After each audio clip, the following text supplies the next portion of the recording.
తెలుగు వారి number 1 choice Telugu matrimony. ప్రశ్నలో గబన పాత్ర ఏంటి?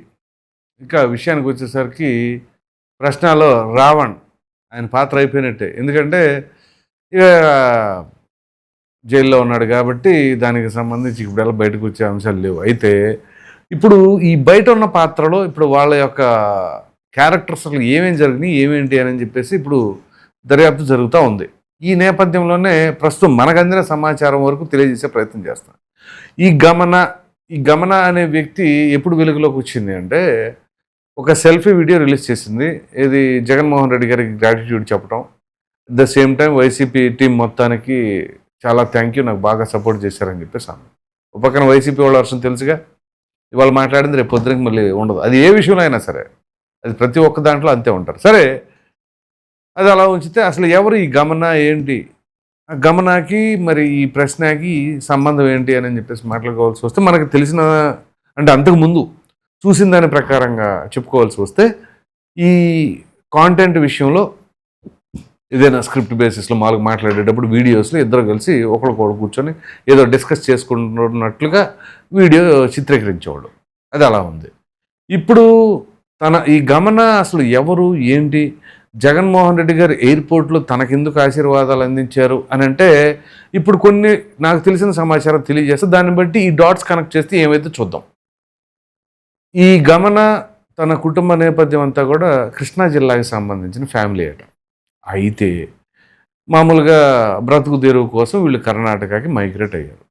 ఆ తదుపరి అక్కడ నుంచి ఏం చేశారు ఏంటి, ఇక వాళ్ళ తిప్పలాలు పడుతున్నారు, బెంగళూరులోనూ ఆ సరౌండింగ్స్లోనూ ఉంటున్నారు. ఇప్పుడు ఈ రావణ్ ఆ ప్రశ్న ఛానల్కి సంబంధించి మాదాపూర్లో ఒక అపార్ట్మెంట్లో రూమ్ నెంబర్ 302 అనే దాంట్లో ఉంది అని చెప్పేసి మొన్న కూడా మాట్లాడుకున్నాము.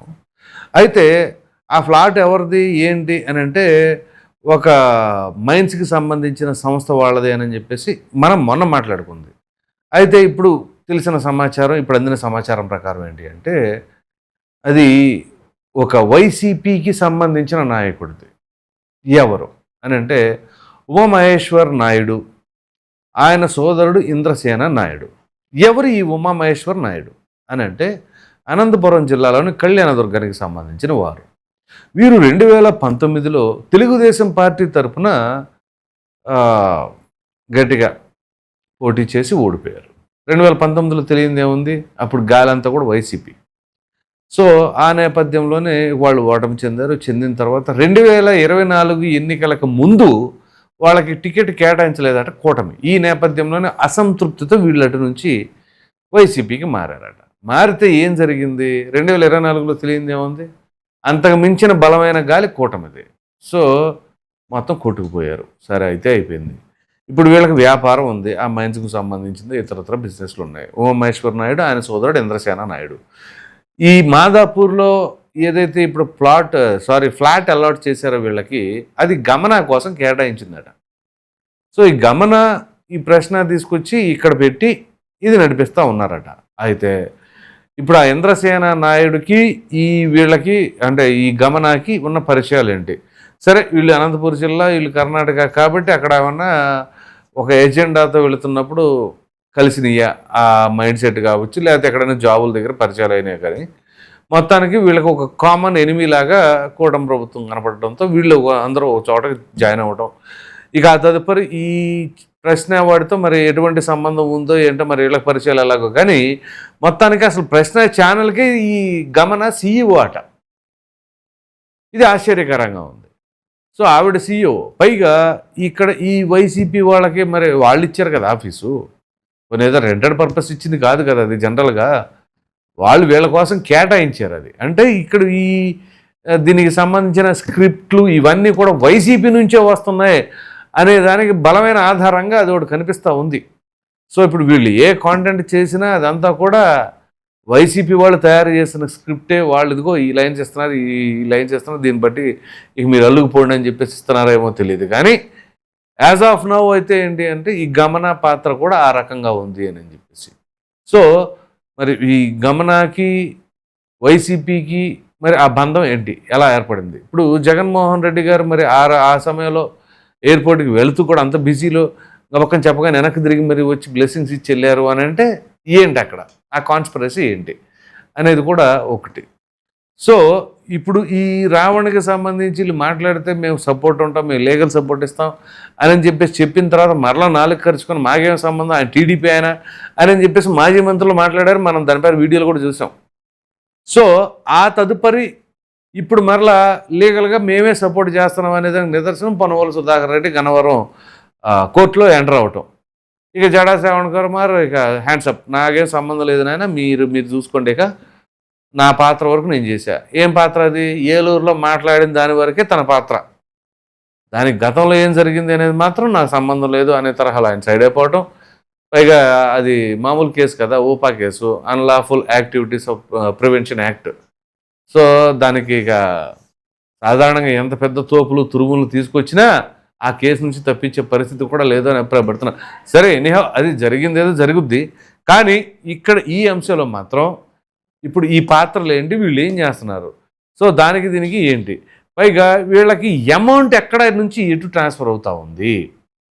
సో ఒకవేళ అదే జరుగుతూ ఉంటే ఒకవేళ ఈ మనీకి సంబంధించిన వ్యవహారం కూడా ట్రాన్సాక్షన్స్ జరిగి ఉంటే ఇప్పుడు ఆ జరిపించింది పార్టీ నుంచి వచ్చిందా, ఒక వ్యక్తి నుంచి వచ్చిందా? ఒకవేళ వస్తే ఇందులో మరలా ప్రకాష్ రాజ్ పాత్ర ఏంటి? ఇప్పుడు మరి ప్రకాష్ రాజ్ ఫోన్ చేసి మరి జడా శ్రవణ్ కుమార్ని మీరే వాదించండి కేసు అని అన్నాడు, ఆయన చెప్పాడు. సో మరి జడా శ్రవణ్ గురు ఫోన్ చేసి మరి అంత ఇదిగా రికమెండ్ చేశాడంటే ఇక్కడ దీని పాత్ర ఏంటి, ఆయన పాత్ర ఏంటి, ఆ పాత్ర ఎంతవరకు ఉంది, మరి అది మనీతోనే ఉందా, ఎజెండాతో ఉందా, లేకపోతే ఇంకా ఏదైనా ఇతరత్రా ఉందా? ఇలా కూడా చాలా క్వశ్చన్ మార్క్స్ ఉన్నాయి. మరి ఆ క్వశ్చన్స్ అన్నిటికీ ఎప్పుడు ఆన్సర్ బయటపడుతుంది అనేది మాత్రం చాలా ఆసక్తికరంగా మారబోతుంది. ఎందుకంటే ఇప్పటివరకు తెలుస్తున్న దాని ప్రకారంగా చాలా ఇంట్రెస్టింగ్గానే ఉన్నాయి ఈ అంశాలన్నీ కూడా. ఇది ఏదో సాదాసీదాగా 4 మాటలు మాట్లాడిందో లేదా అప్పటికప్పుడు ఆవేశంతో మాట్లాడింది అయితే మాత్రం కాదు సుమ. ఖచ్చితంగా ఇది చాలా వెల్ ప్లాన్డ్, ఆర్గనైజ్డ్, స్క్రిప్టెడ్ అని చెప్పేసి అయితే అభిప్రాయపడుతూ ఉన్నారు. మరి ఆ స్క్రిప్ట్లో కావచ్చు, ఆ ఆర్గనైజ్డ్లో కావచ్చు, ఎవరెవరి పాత్ర ఉంది, ఏ మేరకు ఉంది, ఎప్పుడు ఎవరు ఏ రకంగా సపోర్ట్ చేశారు, అది ఫైనాన్షియల్ సపోర్టా లేకపోతే ఇంకొక రకమైన సపోర్టా? ఇప్పుడు ఈ వైసీపీకి సంబంధించిన నాయకుడే అక్కడ ఆఫీస్ ఇచ్చారు అని అంటే ఖచ్చితంగా వాళ్ళ పాత్ర లేకుండా ఎందుకు ఉంటుందండి? సో వీళ్ళ యొక్క ఎజెండా అంతా ఏంటి అంటే కూటమి విచ్ఛిన్నం కావాలి, పవన్ కళ్యాణ్ టార్గెట్ చేయాలి. పవన్ కళ్యాణ్ టార్గెట్ చేసి చేసి చేసి ఇప్పుడు అలసిపోయి జైల్లో రెస్ట్ తీసుకుంటున్నాడు ఈ ప్రశ్న రావణ్. సో ఇక ఆ రెస్ట్ ఇప్పుడు గట్టిగా ఎన్ని సంవత్సరాలు ఉంటుందో తెలియదు, హ్యాపీగా లోపలే ఉండొచ్చు. ఎందుకంటే ఇప్పుడు బలైపోయింది ఎవరు? రావణే.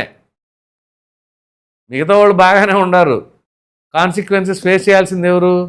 అక్కడ ఎవడైతే మాట్లాడాడో వాడికే పడుతుంది ఆ భజన. సో దానిలో మళ్ళీ దానికి తోడు not only Pawan Kalyan, Hinduism మీద టార్గెట్, రాములు సీతమ్మ వారిపైన టార్గెట్, సనాతన ధర్మం అది ఇది అని దాన్ని కొన్ని పదాలు అన్నాళ్ళండి, అది మనం ఉచ్చరించలేం కూడా. సో ఇటువంటి వాడికి పాపం పండితే ఎలా ఉంటుంది అనే దానికి నిదర్శనమే. ఇప్పుడు ప్రశ్నిస్తే లోపలేస్తారా అంటే అది ప్రశ్నిస్తే లోపలేసారా, లేదా దుర్భాషలాడితే లోపలేసారా, అనుచితమైన వ్యాఖ్యలు చేస్తే లోపలేసారా అనేది కోర్టు తెలుస్తుంది.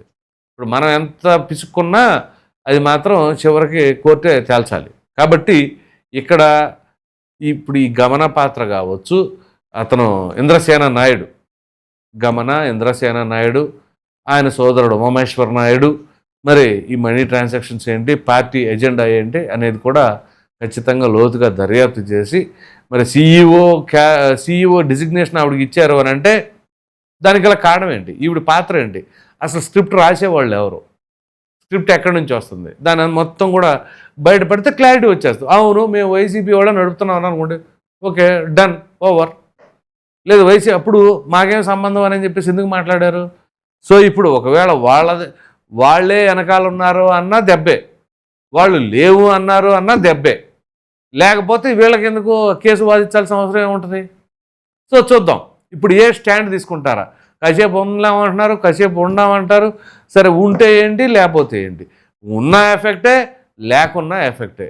సో ఈ రెండిట్లో ఏది జరుగుంటుంది అని మీరు అనుకుంటున్నారనే అభిప్రాయం అయితే కామెంట్లో తప్పని తెలియచేయండి. Thank you.